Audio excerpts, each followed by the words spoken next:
I stood frozen in my own wedding dress while my sister called me the poor side of the family in front of 204 guests. The microphone amplified every word. The silence that followed was deafening. I could hear my own heartbeat pounding against my ribs, feel the heat crawling up my neck as hundreds of eyes turned toward me. My sister Vanessa had grown up in our mother's mansion after the divorce. Designer clothes, private schools, country club memberships. Meanwhile, I lived with Dad in a tiny wooden house wearing hand-me-downs and learning that love doesn't come with a price tag. For 30 years, I told myself it didn't matter. I built my own success in silence. I never asked them for anything. But standing there watching Vanessa smirk into the microphone while our mother's wealthy friends whispered behind their champagne glasses, something inside me cracked. I opened my mouth to respond, but before I could speak, my fiancé Daniel stood up. He said one sentence, and the entire room went dead silent. Have you ever been publicly humiliated by the people who were supposed to love you? My name is Brianna Blake. I am 36 years old, and I own an event planning company that has organized over 200 weddings in the past 5 years. But my mother does not know any of this because she has never asked. That evening at the restaurant, I kept checking the door every few minutes. Daniel reached across the table and squeezed my hand. "They'll be here," he said. Though we both knew punctuality had never been my mother's strength when it came to me. We had reserved a private table at one of the nicest restaurants in the city to announce our engagement. I had chosen the place carefully, sent the invitation 3 weeks in advance, and called twice to confirm. I wanted everything to be perfect. I wanted, perhaps foolishly, for this time to be different. Mom and Vanessa arrived 40 minutes late. No apology, no explanation. Mom simply sat down, adjusted her designer scarf, and said, "Traffic was terrible." Vanessa slid into the seat across from Daniel and immediately began her interrogation. "So Daniel, what exactly do you do? Software engineering, is it? What company? What's the salary range for that kind of position?" She asked these questions the way someone interviews a job applicant, not the way a sister welcomes a future brother-in-law. Daniel answered politely, but I could see the tension in his jaw. I sat there watching them, and my mind drifted back 30 years to when everything changed. I was 6 years old when my parents divorced. Vanessa was only 2. During the custody arrangements, my parents agreed that I would live with Dad because I was closer to him while Vanessa would stay with Mom since she was too young to be separated from her mother. At the time, I did not understand what this would mean for my future. I thought I would still see Mom every weekend, every holiday, every birthday. But then Mom remarried a wealthy businessman named Richard, and slowly her visits became less frequent. The phone calls grew shorter, the excuses multiplied. It was not the custody agreement that kept her away. It was her choice. I remember the day I learned to stop sharing my achievements with her. I was 14 years old, and I had just earned a full academic scholarship. I was so excited that I called Mom immediately, my hands shaking as I dialed. When she answered, I told her the news, expecting her to be proud. She said, "That's nice. Oh, Vanessa just made the cheerleading squad. Isn't that wonderful?" And then she spent the next 20 minutes talking about Vanessa's uniform and the upcoming competitions. I hung up the phone and sat in silence for a long time. From that day forward, I stopped telling her about my successes. What was the point?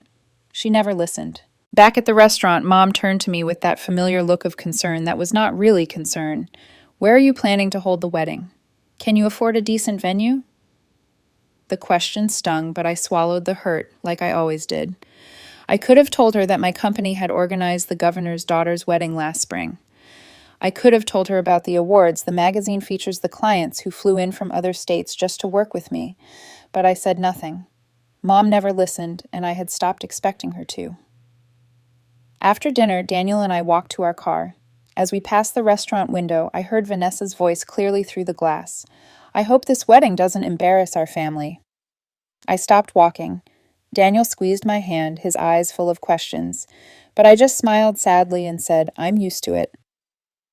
That night, lying in bed, Vanessa's words echoed in my mind. I stared at the ceiling and asked myself a question I had been avoiding for 30 years. Why am I still trying to earn their acceptance? The weeks leading up to my wedding should have been the happiest of my life. Instead, they became a slow unraveling of everything I had tried so hard to hold together. It started when Mom called and offered to help with the preparations. I should have known better. I should have recognized the pattern after 30 years. But some small, stubborn part of me still hoped that maybe this time she would show up for me the way mothers are supposed to show up for their daughters. Within days, Mom had completely taken over. She called my caterer directly and changed the menu without asking me. The simple, elegant dishes Daniel and I had chosen were replaced with expensive options I had never requested. When I called to ask why, she said, "Darling, you cannot serve that kind of food to Richard's business associates." What would they think? I did not even know Richard's business associates were coming until Mom handed me a revised guest list with 50 additional names. 50 people I had never met added to my wedding without my permission. She had also reorganized the seating chart, dividing the tables into 2 sections. She called them VIP and regular. Her friends and Richard's colleagues sat in the VIP section near the front. My friends Daniel's family and everyone else were pushed to the back. When I tried to object, Mom waved her hand dismissively. "Trust me, Brianna. I know how these things work. You don't want important people feeling like afterthoughts." Vanessa volunteered to help me choose my wedding dress. I accepted because I thought it might be a chance for us to connect, to share something meaningful as sisters. I was wrong. At the bridal shop, Vanessa spent the entire appointment making comments that cut deeper than she pretended not to know. When I tried on a white gown I loved, she tilted her head and said, "Maybe you should choose ivory instead. It hides flaws better." When I selected a fitted silhouette, she suggested something looser, to be more forgiving around the midsection. Every compliment came wrapped in criticism. Every suggestion carried an insult. By the time we left the shop, I felt smaller than when we arrived. A few days later, I went to Mom's house to finalize the guest list. She was in the living room. When I arrived, her laptop open on the coffee table. She stepped away to take a phone call, and I glanced at the screen. The document was titled Vanessa Wedding Plan 2025. I clicked on it without thinking. It was 47 pages long. 47 pages of venue options, color schemes, flower arrangements, cake designs, and honeymoon destinations. Every detail had been researched and organized with care. Vanessa was not even engaged. She did not even have a serious boyfriend. But Mom had already planned her perfect wedding down to the last napkin fold. When Mom returned, I asked her about it. She barely looked up from her phone. "Oh, that. I'm just helping Vanessa prepare in advance. Every daughter deserves a perfect wedding." She said it casually, as if she did not realize what her words revealed. Vanessa got a 47-page dream wedding plan, created with love and attention. I got interference, criticism, and a seating chart that pushed my friends to the back of the room. That evening, I told Daniel everything. He listened quietly, his expression growing more serious with each word. When I finished, he took my hands in his and looked me in the eyes. "Your mother isn't helping Brianna. She's turning our wedding into her show." I wanted to argue. I wanted to defend her, to make excuses the way I had been making excuses for 30 years. But I could not. Deep down, I knew he was right. Daniel pulled me close and spoke softly but firmly. "If they cross the line, I won't stay silent."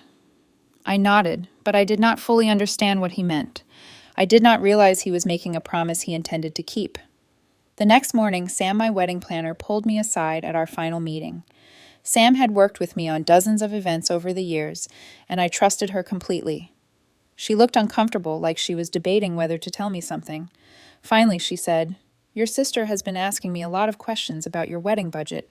Detailed questions, like she's comparing it to something." I did not understand what that meant. Comparing it to what? Sam shrugged. "I don't know, but I thought you should know." I filed the information away, adding it to the growing pile of things that did not quite make sense. The day before the wedding, I arrived at the venue for a final walkthrough. The ballroom looked beautiful, exactly as I had envisioned. For a moment, I allowed myself to feel excited. Then I heard Vanessa's voice coming from the preparation room. The door was slightly open and she was on the phone laughing. "She should be grateful that I'm saving this cheap wedding," Vanessa said. "Without Mom and me, the guests would think our family is poor." I stood frozen in the hallway. My hands began to tremble. 30 years of being overlooked, dismissed, and treated as less than rushed threw me all at once. The scholarship Mom ignored, the visits that stopped, the 47-page wedding plan that was never meant for me. And now this. My own sister calling my wedding cheap, calling my side of the family poor, laughing about it like it was a joke. I did not move. I did not speak. But this time my silence was not acceptance. It was not surrender. It was the calm before a storm that had been building for 3 decades. The wedding day arrived, and from the moment I stepped into the ballroom, I knew something was wrong. The room was divided in a way that made my stomach turn. On one side, where Mom had seated her friends and Richard's business associates, the tables were draped in silk tablecloths with imported flowers cascading from crystal vases. On the other side, where my friends and Daniel's family sat, the decor was elegant but modest, exactly what I had budgeted for and chosen with care. The contrast was so obvious that it looked like 2 different events happening in the same room. An elderly woman I did not recognize approached me during the cocktail hour. She looked genuinely confused. "Dear, why does that side look like a different party?" I forced a smile and said, "My mother likes to be extravagant." The woman nodded politely, but I could see the questions in her eyes. A few minutes later, I passed by Vanessa's table and heard her whispering to her friends loud enough that I knew she wanted me to hear. "We had to elevate things, you understand. Without us, this would have been embarrassing." I spent the first half of the reception trying to focus on the good things. Daniel's hand in mine, my father's quiet pride as he watched us dance, the genuine happiness on the faces of the people who truly loved me. I told myself that nothing else mattered. I told myself I could get through this night without letting Vanessa or Mom ruin what should have been the happiest day of my life. But then Vanessa walked onto the stage uninvited, and everything changed. She took the microphone from the stand and tapped it twice to get everyone's attention. The room fell quiet. Vanessa smiled brightly and announced that she had prepared a surprise speech for her beloved sister. My heart sank. I looked at Daniel, and he reached for my hand under the table. At first, Vanessa talked about our childhood. She mentioned holidays and birthday cards and the distance between us growing up. Her tone was sweet, almost nostalgic, but then it shifted. "Brianna grew up in a tiny wooden house with our dad," she said, her voice carrying a hint of something cruel. "No nice dresses, no birthday parties, no vacations. While I was, well, let's just say I was luckier." The guests began to shift uncomfortably in their seats. I could feel 200 pairs of eyes turning toward me, filled with pity or curiosity, or both. Vanessa paused for effect, and then she delivered the words that would echo in my mind for years to come. "But look at her now. Today, the poor side of the family finally looks presentable." The silence that followed was deafening. I sat frozen, unable to move, unable to breathe. 30 years of being dismissed and overlooked crashed over me like a wave. I wanted to stand up. I wanted to say something. But before I could find my voice, Daniel was already on his feet. He walked to the stage with a calm I had never seen in him before. He did not grab the microphone from Vanessa. He simply extended his hand, and she surrendered it without a word, too surprised to protest. Daniel looked out at the room, and when he spoke, his voice was steady and clear. "Thank you, Vanessa, for reminding us about the past. But there's something you don't know about that tiny wooden house you just mentioned." He paused, and the room leaned in. "That house is where my wife learned what unconditional love looks like. It's where her father taught her that integrity matters more than money, and the event planning company she built from nothing. It has organized over 200 weddings in the past 5 years, including the governor's daughter's wedding last spring." A murmur rippled through the crowd. I saw Mom's face go pale.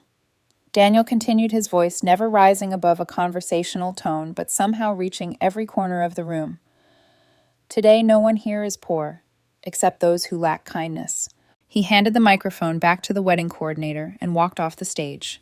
The applause that followed was scattered at first, then grew louder, but Daniel did not acknowledge it. He simply returned to my side and took my hand again. Then my father stood up. Dad had always been the quietest person in any room.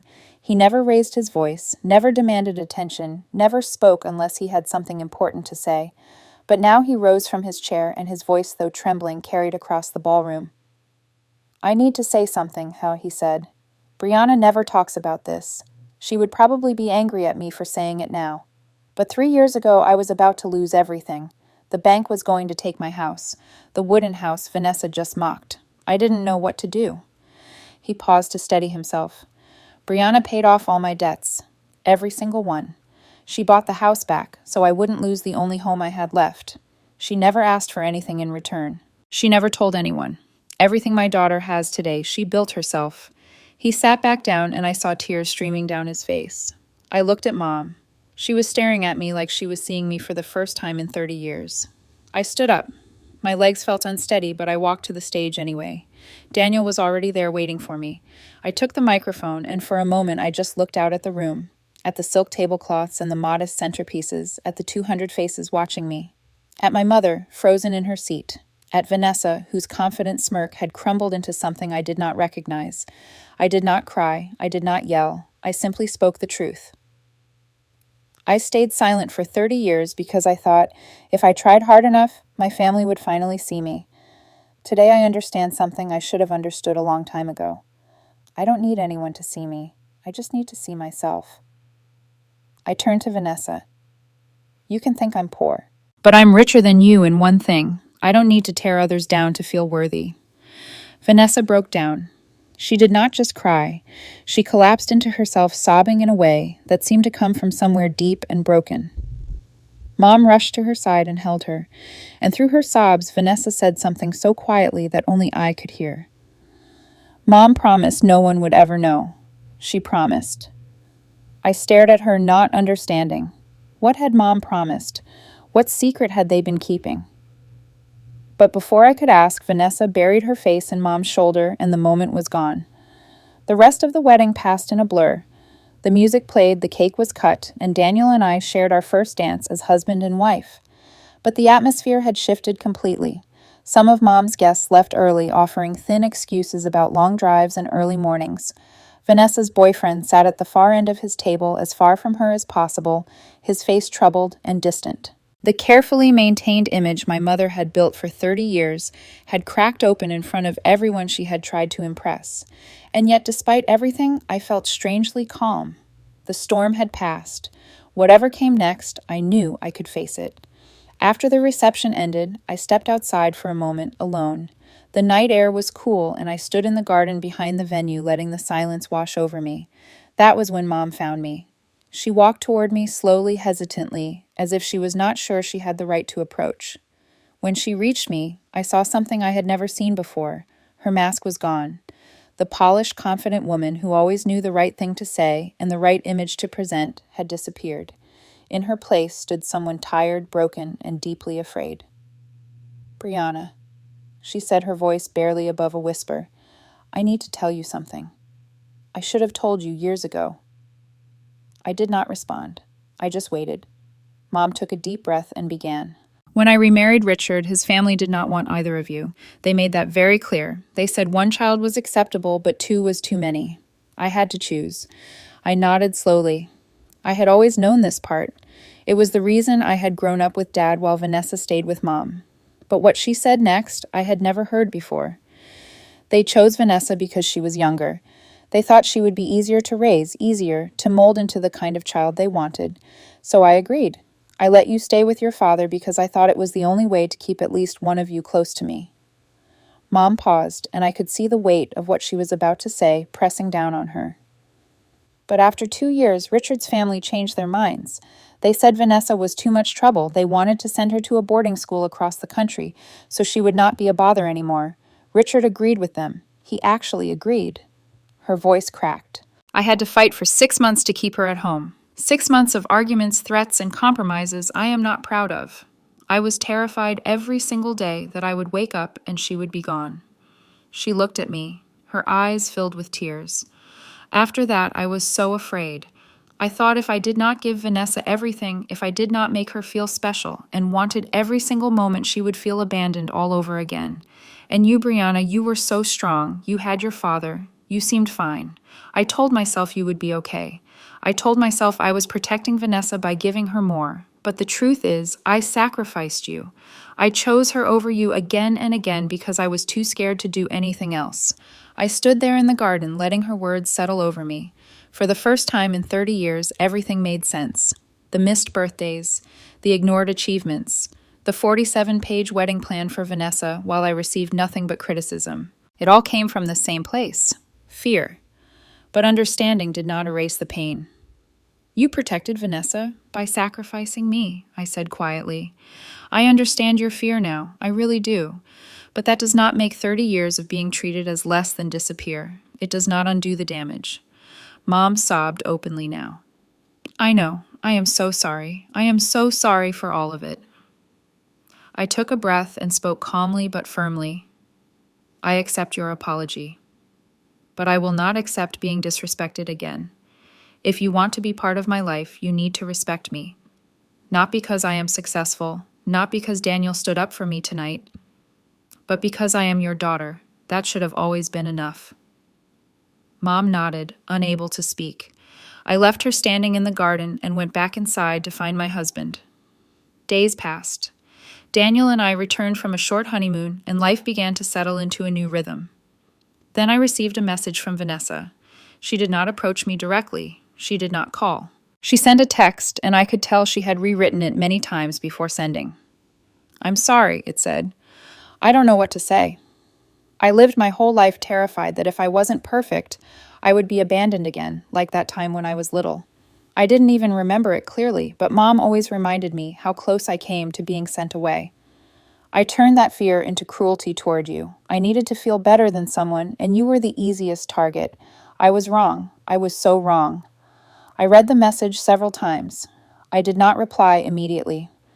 I needed time to process, time to decide what kind of relationship, if any, I wanted with my sister going forward. Forgiveness was possible, but it would not come quickly or easily.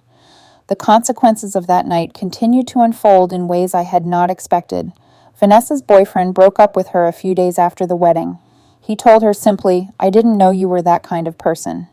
There was no viral video, no public scandal. Just a man who saw who she really was and chose to walk away.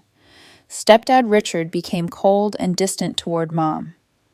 Not because of embarrassment in front of his business associates, but because he realized she had kept secrets from him for 30 years. The foundation of their marriage had been built on things left unsaid, and now those things were impossible to ignore. 1 week after the wedding, a handwritten letter arrived at my door. I recognized Mom's handwriting on the envelope. I opened it slowly, not sure what to expect. The first line made me stop breathing. Brianna, there are things I have never told you, not because I wanted to hide them, but because I was ashamed. I sat at my kitchen table with the letter in my hands, reading it slowly, letting each word sink in.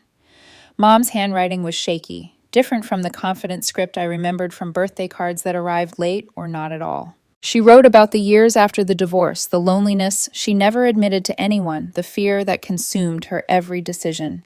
But it was one paragraph that stopped me completely. When I look at you, Brianna, I see your father.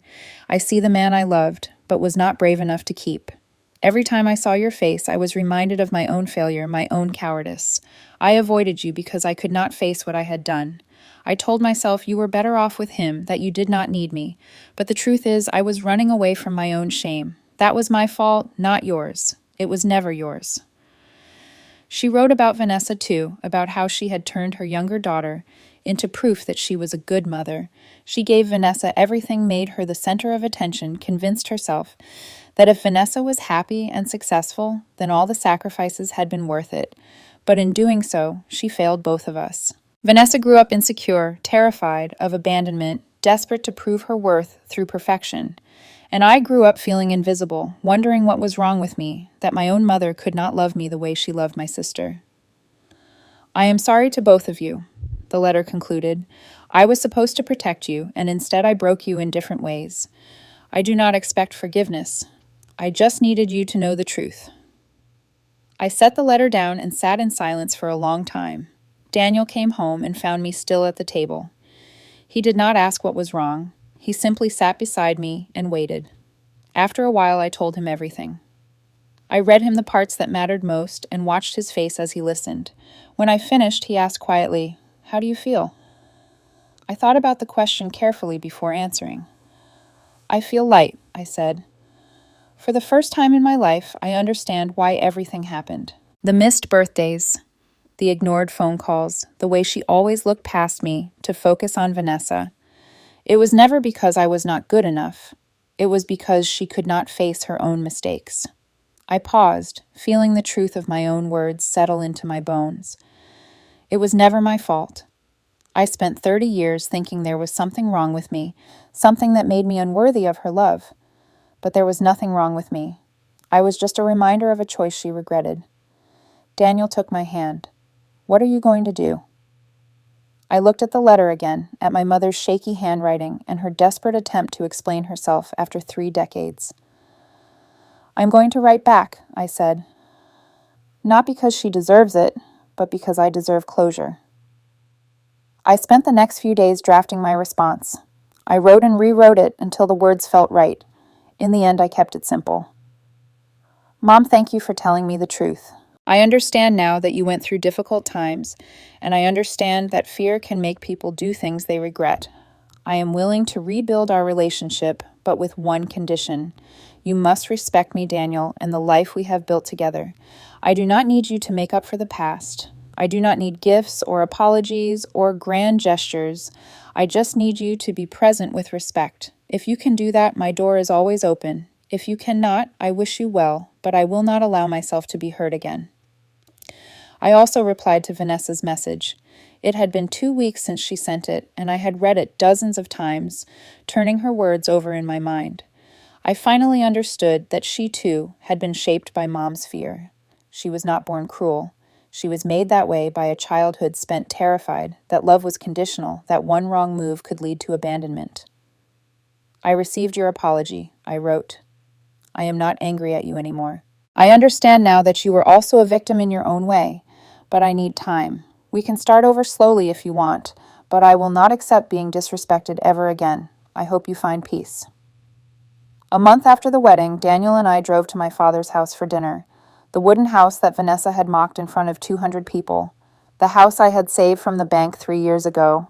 The house where I learned what love looked like when it was given freely, without conditions or expectations. Dad had cooked his famous pot roast, the same recipe he made for every special occasion when I was growing up. The 3 of us sat around the small table in the kitchen, and for the first time in as long as I could remember, I felt completely at peace. After dinner, Dad raised his glass of wine and looked at me with tears in his eyes. "I am proud of you, sweetheart," he said.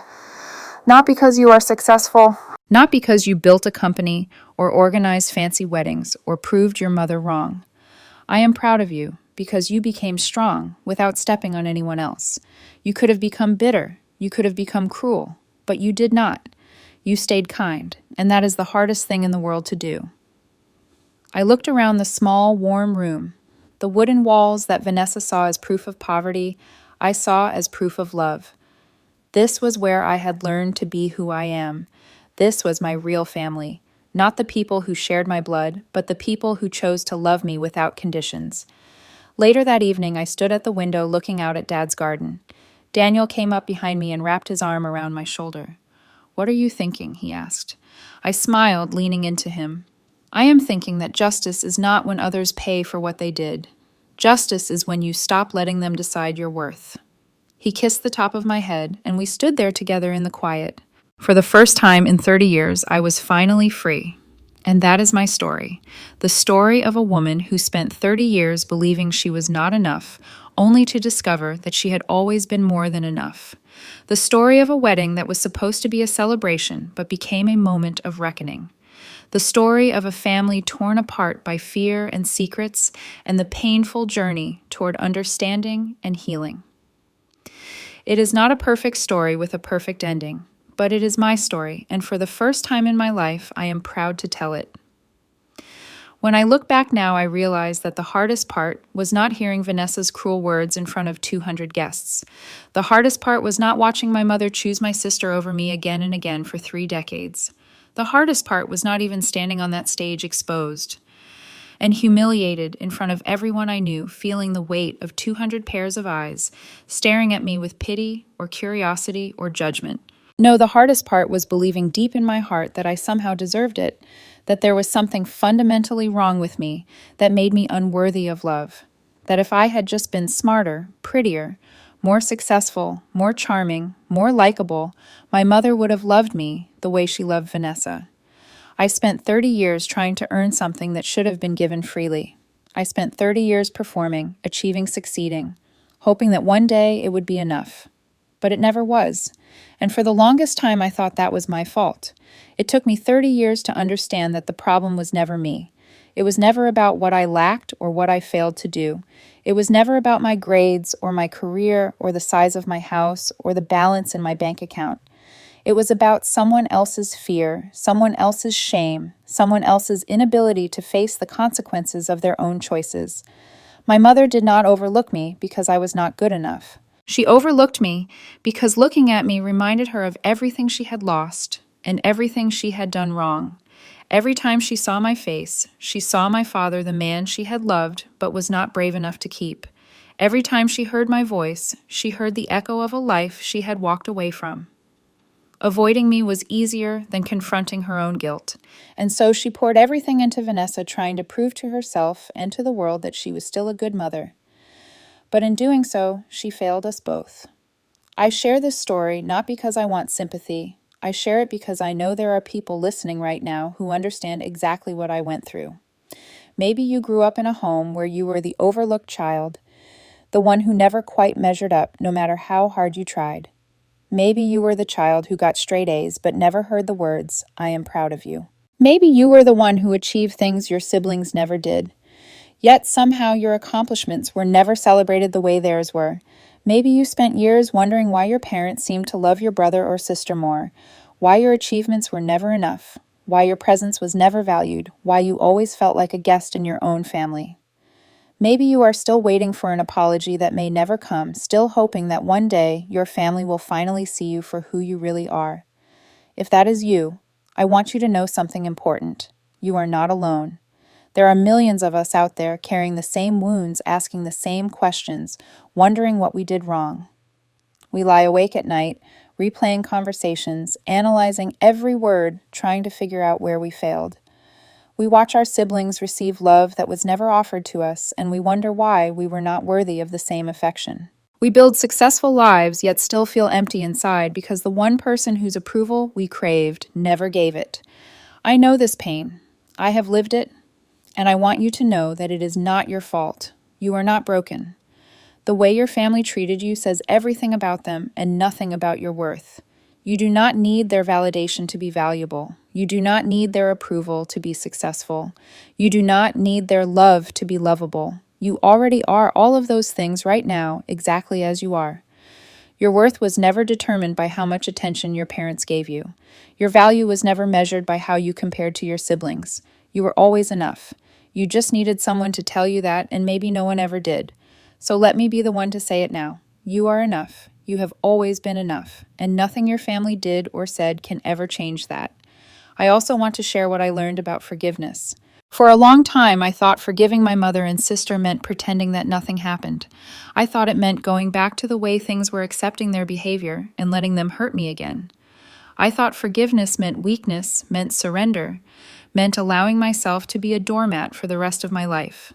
I thought if I forgave them, I was saying that what they did was okay, that their actions were excusable, that I was giving them permission to do it again. But that is not what forgiveness is. Forgiveness is not about excusing what someone did. It is not about saying their actions were acceptable. It is not about reconciliation or reunion or going back to the way things were. Forgiveness is about freeing yourself from the weight of carrying their mistakes. It is about refusing to let their choices poison the rest of your life. It is about saying, what you did was wrong, and I acknowledge that, but I will not let it define me anymore. I will not let your failures become my prison. I forgave my mother, not because she deserved it, but because I deserve peace. I forgave Vanessa, not because her cruelty was acceptable, but because holding on to anger was only hurting me. Every day I spent resenting them was a day I gave them power over my happiness. Every night I lay awake replaying their words was a night I stole from my own peace. Every moment I spent wishing they were different was a moment I could have spent building a life that made me happy. Forgiveness was not a gift I gave them. It was a gift I gave myself. But forgiveness did not mean forgetting. It did not mean erasing boundaries.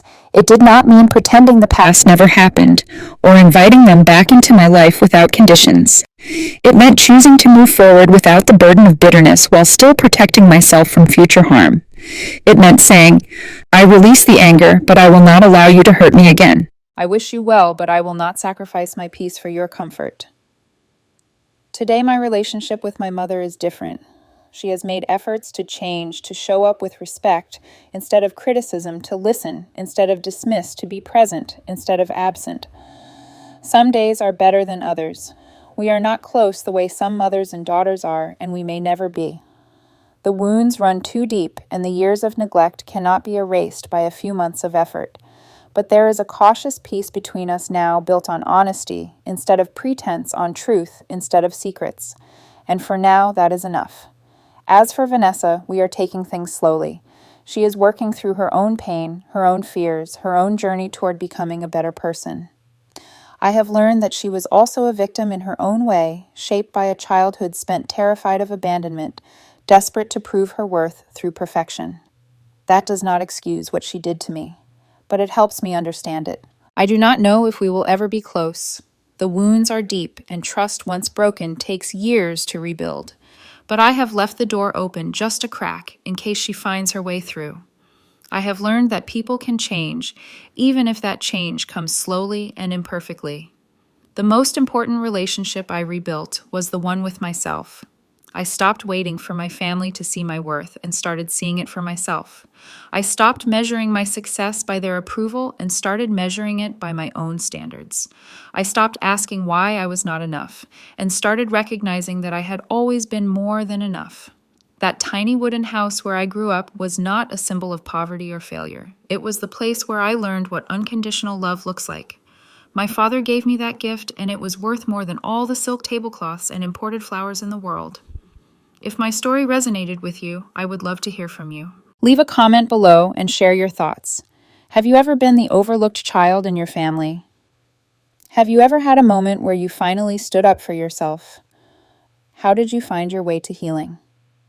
What did forgiveness look like for you? Your story matters, and sharing our experiences helps all of us feel less alone. When we speak our truth, we give others permission to speak theirs. When we share our pain, we help others feel less broken.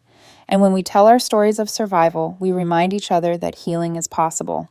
If you want to hear more stories like this, stories about ordinary people facing extraordinary challenges and finding their strength, please subscribe to this channel and hit the notification bell so you never miss a new story. Your support means everything and helps us continue sharing these important stories with people who need to hear them. Thank you for listening. Thank you for being here. Thank you for giving me the space to share my truth. And remember, justice is not when others pay for what they did. Justice is when you stop letting them decide your worth. Until next time.